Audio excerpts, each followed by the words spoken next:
Imagine you do everything right. You go to college, you get a decent job, you pay your bills on time, put a little money in your 401k, maybe buy a house in your 30s.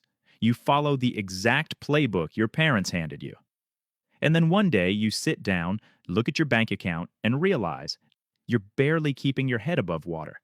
No lavish spending, no gambling, no big mistakes, just quietly falling behind. That's not a personal failure. That's a pattern. And once you see it, really see it, you can't unsee it. Today, we're talking about the middle class squeeze, what it is, why it's getting worse, and most importantly, how it's been engineered to work exactly the way it does.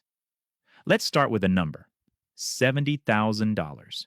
For decades, that was considered a comfortable middle class income in America, a salary that meant stability, a salary that meant enough. But here's the thing: $70,000 in the year 2000 had the purchasing power of roughly $130,000 today. Think about that. The number on your paycheck might look bigger than your parents' paychecks, but what it buys is shrinking fast. And wages? They haven't kept up, not even close. Since 1979, worker productivity in the United States has risen by over 87%. But real wages, wages adjusted for inflation, have grown by only about 33% for the typical worker. So the economy is producing dramatically more. Companies are making more, and the people actually doing the work, they're getting a smaller and smaller slice of the pie. But here's where it gets really uncomfortable. The middle class hasn't just been losing ground slowly. We've been told a story, a really compelling story about what success looks like. A story that keeps people spending, borrowing, and working harder not to get ahead, just to stay in place.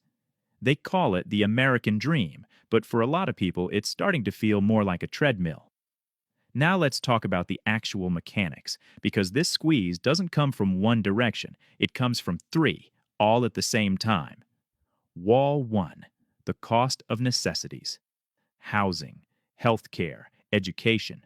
These three things have exploded in cost over the last 30 years. Not doubled, not tripled.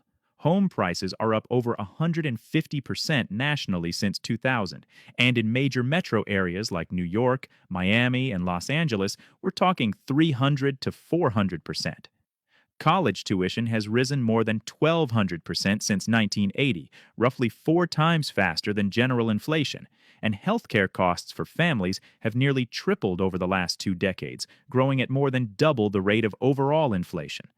These aren't luxuries, these are the basics, and the middle class is forced to pay full price for all of them, often too wealthy to qualify for government assistance, but not wealthy enough to make these costs feel irrelevant. Wall 2: the debt trap. Here's the dark irony. Because necessities are so expensive, people borrow. They take on student loans to get the degree that's supposed to open doors. They take on mortgages to build equity, which sounds smart until interest rates spike. They carry a credit card balance not because they're reckless, but because an unexpected medical bill or car repair turned into a financial emergency. And debt, specifically consumer debt, is one of the most elegant traps ever designed. Because it doesn't feel like a trap when you're in it, it feels like a solution.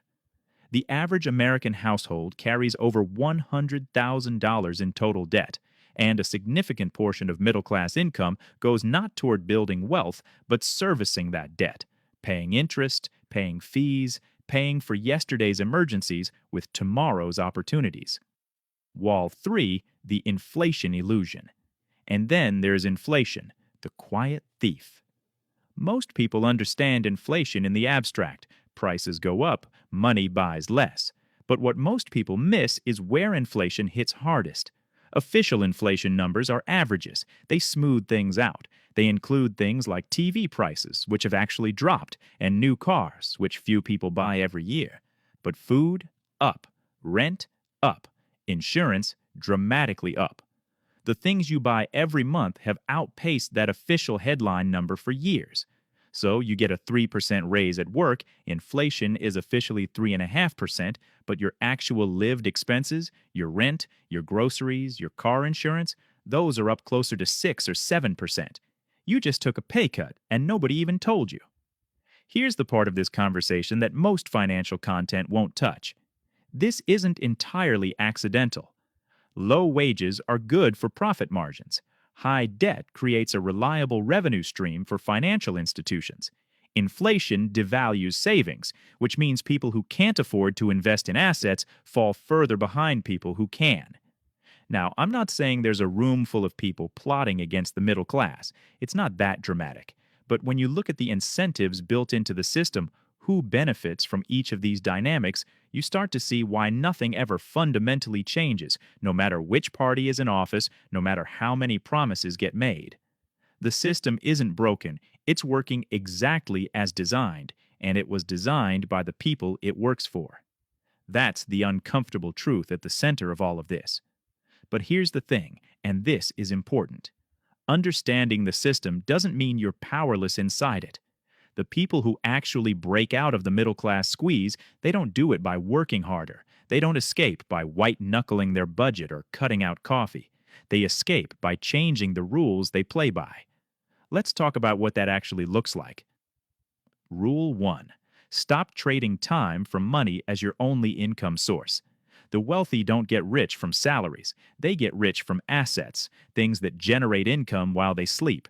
Investments, rental income, equity, and businesses. The middle class is trained to seek better jobs. The wealthy seek better assets. That's a fundamental mindset shift, and it starts with even small moves, putting money in index funds, building a side income, creating something that has value beyond your hourly rate. Rule 2. Understand the difference between good debt and bad debt. A mortgage on a property that generates rental income is a tool. Credit card debt to cover lifestyle expenses is a chain.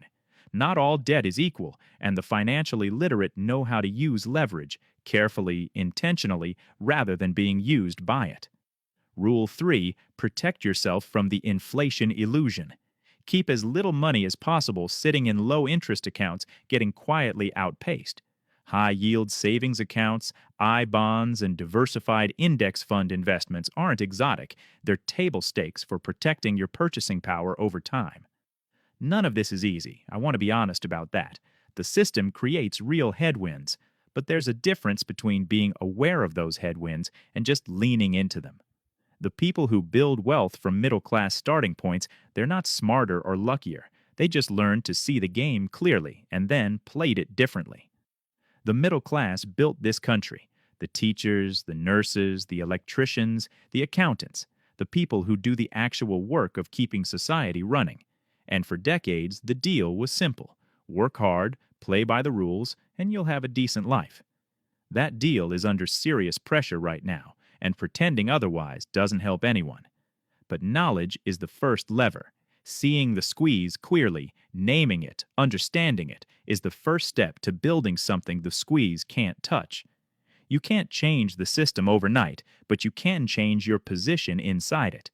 And that starts with deciding you're done playing by rules written for someone else's benefit. If this video made you think differently about money, even just a little bit, then there's a lot more where this came from. Subscribe to Sketchin' Ants. Every week, we break down the financial systems most people never get taught and show you how to use them to your advantage. The information is out there. You just have to know where to look. See you in the next one.